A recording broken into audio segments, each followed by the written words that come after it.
To je obrazec, ki ga morajo po novem ob odprtju bolniškega staleža izpolniti pacienti enega od slovenskih zdravstvenih domov. Podobne izjave pacientom v podpis ponujajo tudi v drugih zdravstvenih domovih. Med drugim morate zapisati, koliko časa ste porabili za pot do specialista in nazaj, hkrati pa, če ste za volanom preživeli več časa, kot je to običajno, morate navesti razloge, recimo zastoje ali prometno nesrečo. Enako velja za spremstvo. Da gre za spremembe zakona na področju zdravstvenega zavarovanja, trdijo v dotičnem zdravstvenem domu. Ni res, pa na drugi strani pojasnjujejo v Zavodu za zdravstveno zavarovanje. Že več kot 35 let velja enaka pravna podlaga.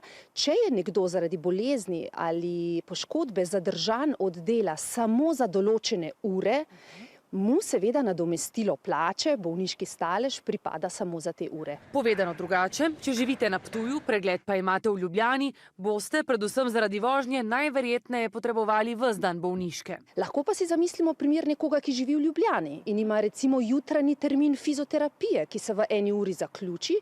V tem primeru pa zagotovo pacientu ne pripada celodnevna odsotnost dela. Po besedah direktorja zdravstvenega doma Kamnik obrazec dela zdravnikom ne bo olajšal, bo pa deloval kot nekakšna zaščita. Ker mislim, da ne vemo, koliko časa je on čakal na pregled, koliko časa se je vozil, a je stal v koloni, ali so ga tam poslali še v laboratorij, pa mogo priti nazaj in ne vemo, je to trajalo 4 ure, je to trajalo 15 minut.